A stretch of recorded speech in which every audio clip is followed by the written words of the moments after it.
మ్యాచ్లలో ball కి ఉత్కంఠ నెలకొంటుంది. అలాగే తెలుగు పొలిటికల్ లీగ్ లో నేతల ప్రతి మాట ఒక పంచ్ లా మారుతోంది. కాసేపట్లో మొదలయ్యే చెన్నై కోల్కతా మ్యాచ్ చూసే ముందు ఈ పొలిటికల్ మ్యాచ్ చూసేయండి. ఎస్, తెలుగు పొలిటికల్ లీగ్ లో interesting match YCP MP Mithun Reddy Parthasarathi మధ్య జరిగింది. తమ టీం లీడర్ జగన్ కోసం తాము ఆత్మాహుతి దళంలా పనిచేస్తామంటూ మిథున్ రెడ్డి కొట్టిన సిక్సర్ గ్యాలరీలో పడింది.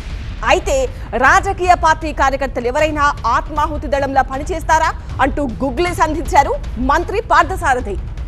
టీవీ9 క్రాస్ ఫైర్ లో YCP MP Mithun Reddy open అయ్యారు. టీవీ9 మేనేజింగ్ ఎడిటర్ రజనీకాంత్ అడిగిన ప్రశ్నలకు దాపరికం లేకుండా సమాధానాలిచ్చారు. తాను వైసీపీ అధినేత జగన్ ను ఎంతో అభిమానిస్తానని చెప్పారు.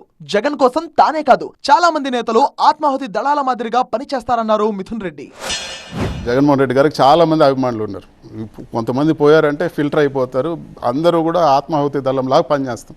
జగన్మోహన్ రెడ్డి గారు ఏం చెప్తే అది చేయడానికి మేము సిద్ధంగా ఉంటాం. ఆయన అంత నమ్ముతారు మమ్మల్ని అందరినీ కూడా. మేమందరూ కూడా ఆయన కోసం అంత పని చేయడానికి సిద్ధంగా ఉంటాం. వైసీపీ ఎంపీ మిథున్ రెడ్డి వ్యాఖ్యలను తప్పుపట్టారు మంత్రి పార్థసారథి. పార్టీ నేతలు ఆత్మాహుతి దళంగా పనిచేస్తామనడం ఏంటని ప్రశ్నించారాయన. వైసీపీ రాజకీయ పార్టీనా లేక ఇంకేదైనా సంస్థనా అంటూ ఆగ్రహం వ్యక్తం చేశారు పార్థసారథి.